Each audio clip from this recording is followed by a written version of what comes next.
Hi friends, welcome to Varalakshmi Podarillu. ఈ రోజు మనం మష్రూమ్ బిర్యానీ చేసుకుందాం. ముందుగా మష్రూమ్ని శుభ్రంగా కడిగి పక్కన పెట్టుకొని ఈ విధంగా చిన్న చిన్న ముక్కలుగా కట్ చేసి పెట్టుకోవాలి.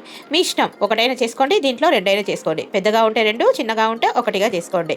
ఈ విధంగా ముక్కలుగా కట్ చేసి పెట్టుకున్న తర్వాత నేను ఈరోజు బాస్మతి రైస్ కుక్కర్లో కరెంటు కుక్కర్లో చేస్తున్నాను. నేను 3 గ్లాసులు రైస్ తీసుకున్నానండి. ఈ విధంగా శుభ్రంగా కడిగి పెట్టుకొని 1 గ్లాస్కి 2 గ్లాసుల వాటర్ చొప్పున వాటర్ పోసి నానబెట్టుకొని పక్కన పెట్టుకుందాం. ఇప్పుడు మనము మష్రూమ్ని మ్యారినేట్ చేసుకుందాం. ముందుగా ఉప్పు తగినంత, రుచికి తగినంత ఉప్పు, కారం, ధనియాల పొడి, తర్వాత నిమ్మరసము, పసుపు, కొద్దిగా పెరుగు లేదా మజ్జిగ వేసి బాగా కలిపి పెట్టుకుందాం. నేనైతే కొద్దిగా పల్చటి మజ్జిగ వేసి పెడుతున్నాను. దాదాపు ఒక 10 నిమిషాల పాటు ఇవన్నీ నాననివ్వాలి.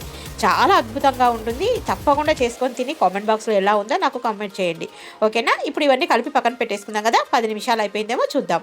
వావ్, చూడండి 10 నిమిషాలు అయిపోయింది, చక్కగా నానిపోయింది.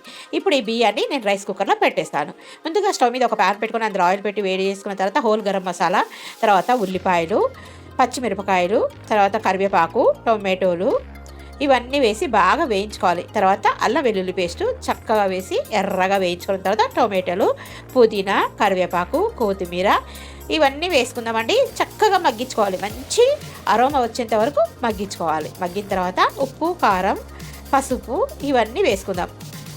బాగా మగ్గినాయి కదా. ఇప్పుడు మనం ఇంతకుముందు రైస్ కుక్కర్లో బియ్యం కడిగి పెట్టుకున్నాం కదా, వాటిలో ఈ తాలింపునంతా వేసేసుకోవాలి. చూడండి చక్కగా ఎంత బాగా మగ్గినాయో. ఉప్పు, కారం, పసుపు, ఆవాలు, జీలకర్ర, మళ్ళీ తర్వాత టొమాటోలు, ఉల్లిపాయలు, పచ్చిమిరపకాయలు ఇవన్నీ వేసుకున్న తర్వాత మ్యారినేట్ చేసుకున్న మష్రూమ్స్ని కూడా వేసి బాగా కలిపి దగ్గరికి కూరలాగా నూనె పైకి తేలే విధంగా ఉడికించుకోవాలి. చక్కగా ఉడికిపోయినాయి. ఇప్పుడు మష్రూమ్ ఉడికిపోయిందా లేదా అని ఒక గరిటెతో ఇలా నొక్కి చూడండి. చక్కగా ఉడికిపోయింది. ఇదంతా తీసుకొచ్చి ఇప్పుడు కడిగి పెట్టుకున్న రైస్లో వేసేద్దాం. వావ్, చూడండి బాస్మతి రైస్లో వేసేసి రైస్ కుక్కర్లో పెట్టేసుకోవడమే. చాలా ఈజీ ప్రాసెస్. ఎంత బాగుంటుందో ఈ మష్రూమ్ బిర్యానీ.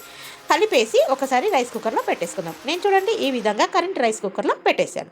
ఇప్పుడు ఉడికిందో లేదా చూద్దాం. వావ్, చూడండి ఎంత సూపర్గా ఉడికింది.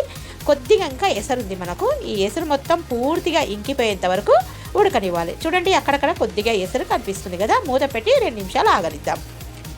వావ్, చూడండి ఎంత సూపర్గా ఉందో. చక్కగా ఉడిపోయింది. వీడియో నచ్చితే తప్పకుండా లైక్ చేయండి, సబ్స్క్రైబ్ చేసుకోండి.